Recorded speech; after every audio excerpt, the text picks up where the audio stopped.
The Where Our Minds Wander podcast may contain sensitive content and explicit language. Listener discretion is advised.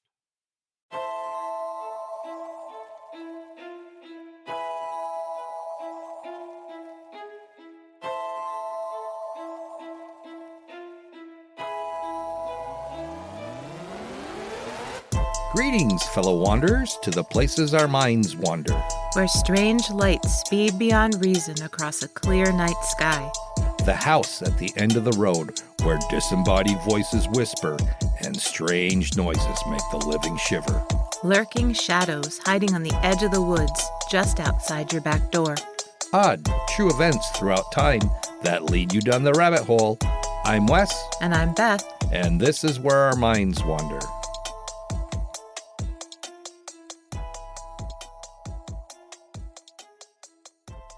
Hello and welcome to Where Our Minds Wander, all you fellow wanderers. I'm Wes. And I'm Beth. And each week we delve into stories that piqued our curiosity. So the middle of this week was a little rough. Our laptop did an automatic update and deleted all of our files. So Wes spent, 8, 10, 12 hours trying to recover everything that deleted. Yes, I did. Not a big fan of those forced Windows updates, but the laptop we use to edit our podcast is finally back up and running. Thank goodness. Thank you, Microsoft, for the crappy update. But at the end of the week, we got a very lovely email on Facebook from Andy in Cyprus. And it made me chuckle because he asked where my accent is from, which sparked a mini texting frenzy between me and some friends because, honestly, I was not aware that I have any sort of accent. So I texted my best friend downstate and asked her, do I have an accent? And she was like, no. And then I asked one of my local friends, and she said, well, we all must have the same accent because I've never noticed it. And so I was still curious, and I texted my dad and asked him, and he very gently replied, Northern New York, sweetie. So the whole thing made me laugh because I honestly don't think I have a Northern New York accent either. But I messaged Andy back, and he said that he was quite chuffed to hear from us, and he challenged us as to whether or not we know what chuffed means. And, we've watched the Great British Baking Show for years, so yes, we know what chuffed means. But I have to say, I'm glad he was chuffed and not gutted to hear back from us. Right. And it's almost Christmas, so Merry Almost Christmas to all you fellow wanderers who celebrate the holiday. Yes, we celebrate Christmas in our house, but we don't want to exclude those of you who don't. So tonight's episode is a little different.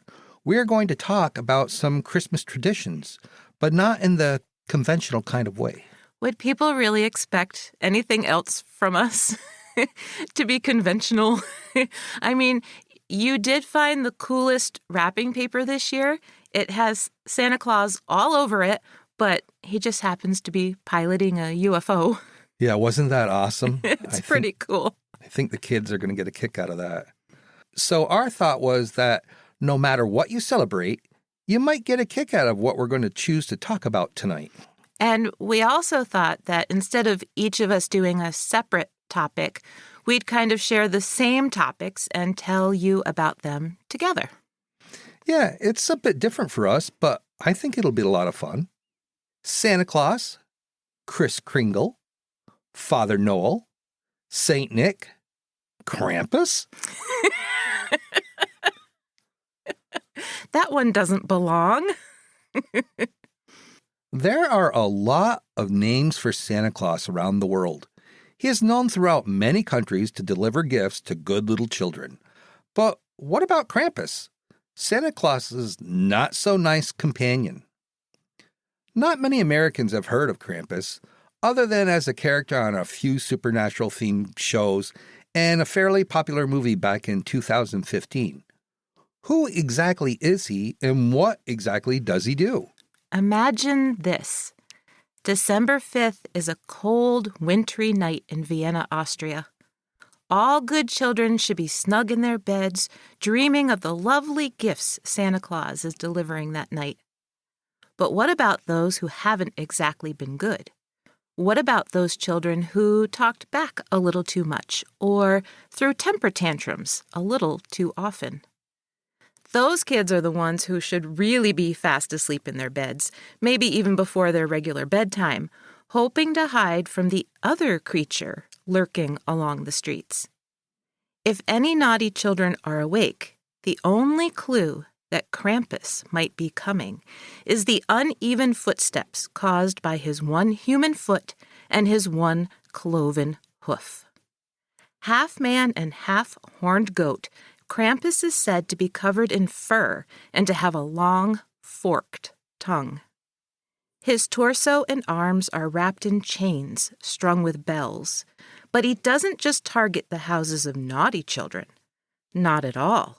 Krampus visits every house, and only he determines whether or not he will use the large bundle of birch sticks and woven basket strapped to his devilish back. The sticks serve various purposes. If a child is deemed only a little naughty, Krampus will simply leave a small bundle of his sticks, or perhaps only a single stick, instead of presents. But if a child is considered more badly behaved, Krampus may take his entire bundle of sticks and beat the child with them. The idea is that if Krampus leaves behind any telltale signs that he has marked the children as naughty, when St. Nicholas visits later that night to leave presents under the tree, he will bypass the presents for the poor kid. And for the really, really naughty kids, well, that's what Krampus's basket is for. Those kids are popped right into the basket and carried off. But what happens once you're carried off? No one really knows. But the possibilities aren't very nice. The poor child might be dropped into a frozen river, or delivered to hell, or they might even be eaten as a snack by Krampus himself. All three choices are terrifying, and even the idea of being scooped up by Krampus should be more than enough to encourage children to follow the rules, obey their parents, and be nice to their siblings all year round. Some families might even receive an early warning that their child was on Krampus's list. They would find a miniature version of his bundles of sticks, painted gold, which they would hang up inside their home as a cautionary reminder to their children to be good. So when did Krampus first make an appearance? Although his origin does seem to be in Austria, he is also well known in East Germany. He was first widely feared as early as 1618, but his official origin may be even earlier than that.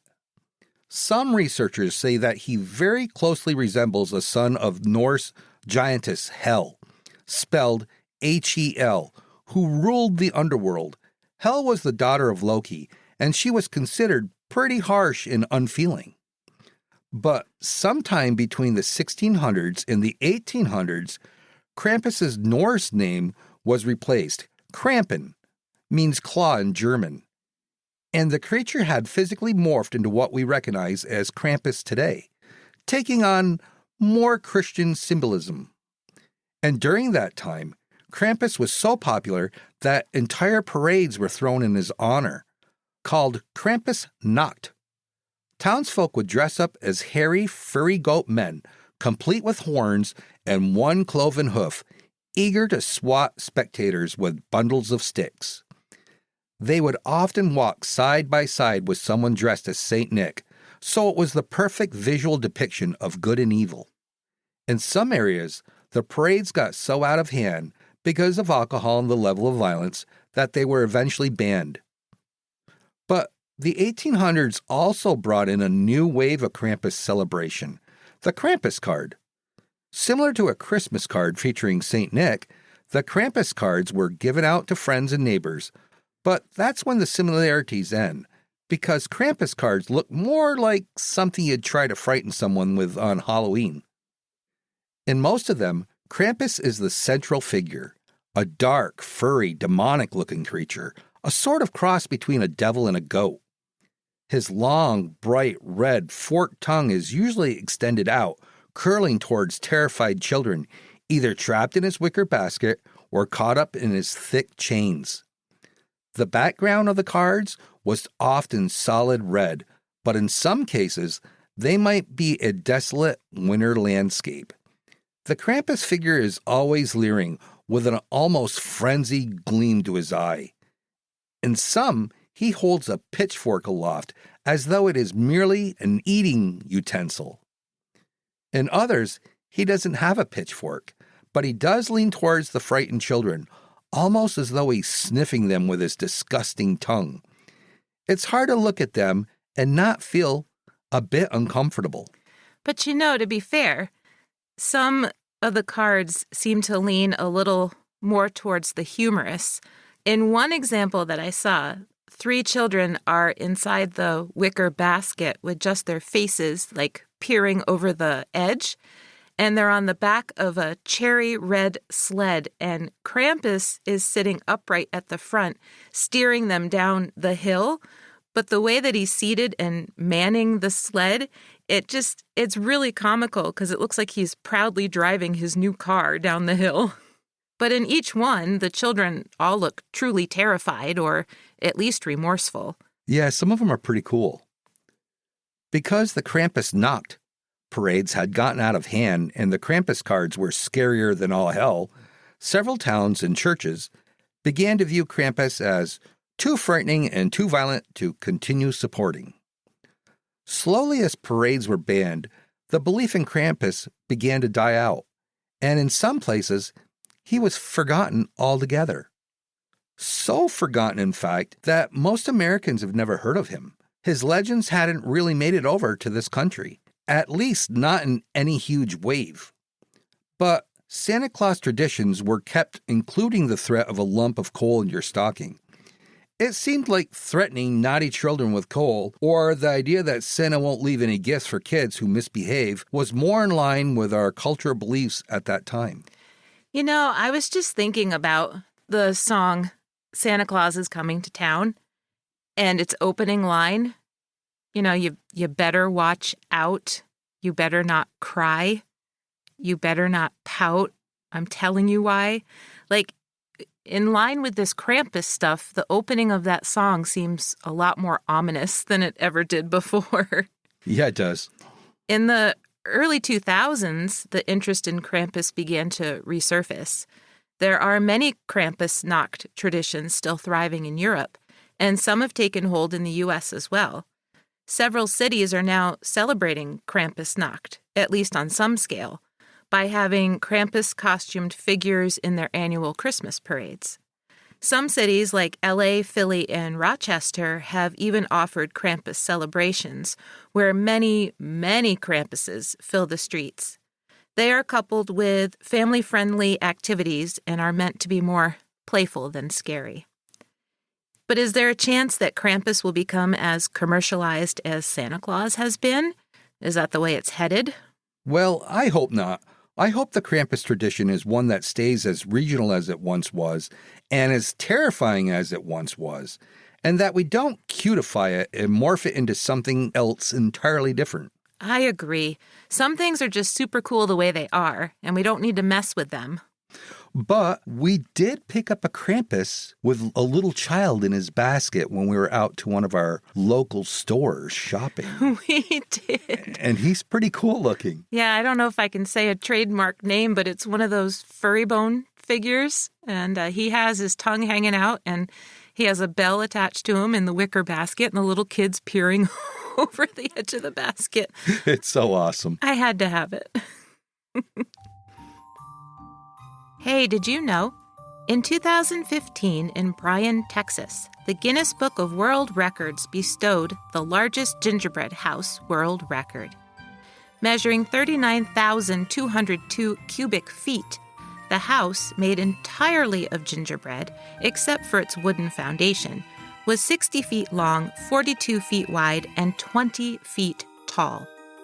The structure required 7,200 pounds of flour, 7,200 eggs, 3,000 pounds of brown sugar, 225 gallons of molasses, and 22,304 pieces of candy for decoration. But if you were tempted to eat it, even if it took you weeks to do it, it would total 35,823,400 calories. The house attracted awestruck visitors, as well as over 2,000 bees. Who'da thunk it? So I was tempted to change all the radio stations in the car to Christmas music stations just to see what you'd do. Really now? Well, I think that'd bring on a pretty good spanking. Wow, this is a PG-13 show. Well, Christmas music has been playing in some of the stores since the end of November. I've pretty much had my fill of it. To be fair, we do tend to recycle the same ones over and over, and some of them can really drive me nuts because they get stuck in my head. Although I did find out the other day that I'm Dreaming of a White Christmas, which I've always found really sad and melancholy, actually was written to be sad and melancholy. Irving Berlin wrote it after the death of his 5-year-old son. So knowing that, it just makes so much more sense to me why it always makes me sad. But I think the best contender for songs that get stuck in my head this time of year is the 12 Days of Christmas. Have you ever really thought about that song? No, I can't say I've given it much thought. Well, no one really knows just how old the 12 Days of Christmas song is, or even exactly what it means. But its meaning has been the topic of fierce debate for a really long time. So my first question, of course, is when exactly are the 12 Days of Christmas? Now, some of you listening might be thinking, duh, it's from Christmas Day until the Epiphany on January 6th. But I wasn't raised in a practicing Catholic household, so I had no idea. Yeah, neither was I. And that's what fascinates me about so many of these holiday songs, that we sing them and hear them over and over on the radio, but we might not necessarily know what they mean. So the 12 Days of Christmas in Christianity marks the days between the birth of Jesus and the arrival of the Magi, which took 12 days. Except not everyone around the world agrees on when those 12 days were, because not all religious calendars are the same. So, in some cases, the 12 days of Christmas run from January 7th until the 19th. But regardless, that's where the 12 comes from. But what about all the gifts? I mean, I don't know if 10 Lords a-Leaping was a gift anyone ever wanted in any time period of history. Well, I'd take 8 maids a-milking. Do you think they'd fit under the Christmas tree?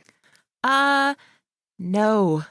But I don't know if anyone could fit 12 drummers in their house or courtyard, so the whole thing can seem kind of confusing, especially when you throw in all those animals being bestowed upon the person narrating the song.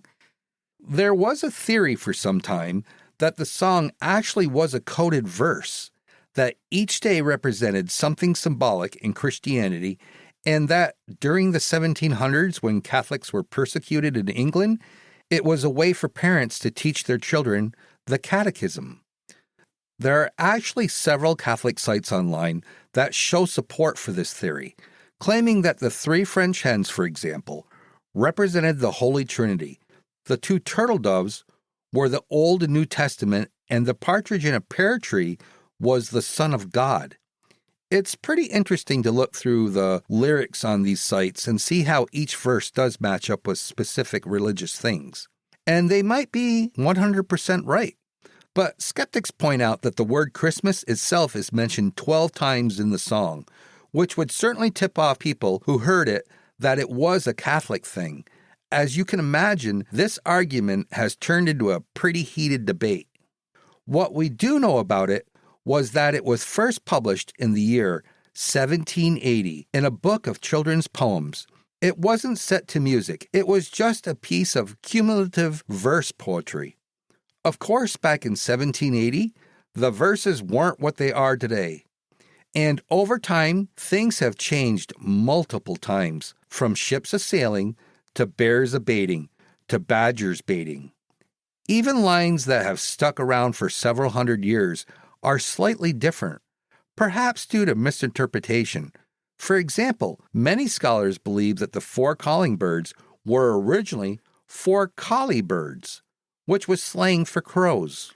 A lot of the song revolves around types of birds, and there are plenty of scholars who believe the song was originally all about them, from partridges to turtle doves to even the 5 golden rings.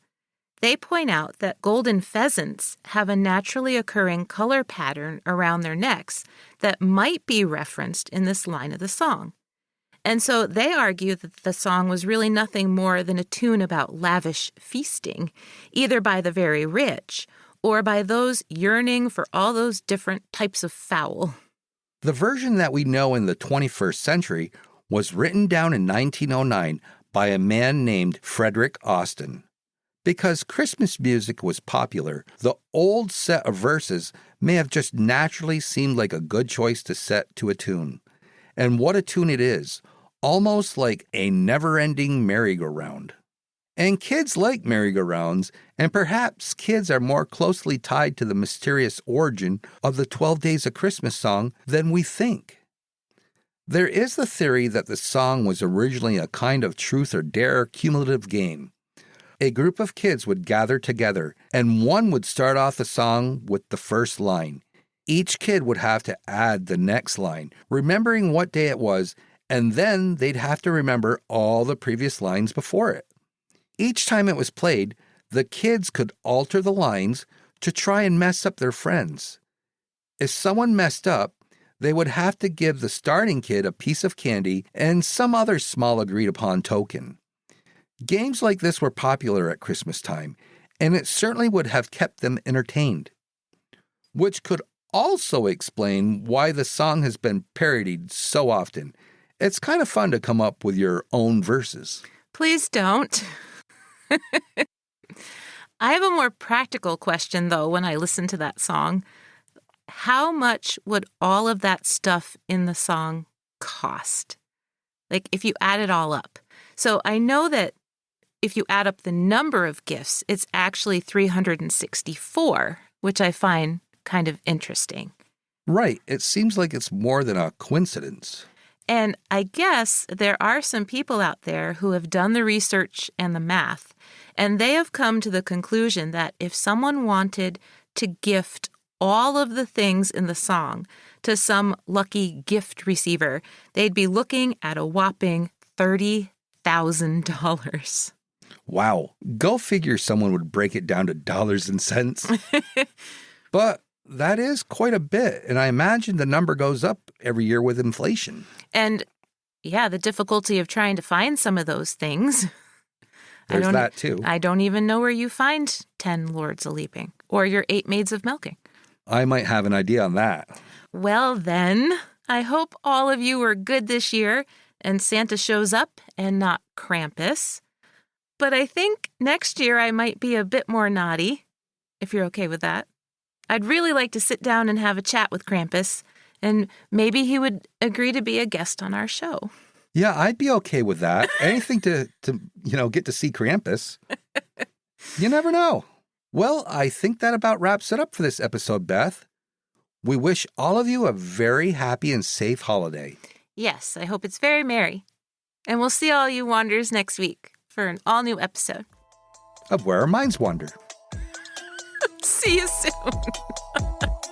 Thank you for joining us. We look forward to traveling with you again to the places where our minds wander.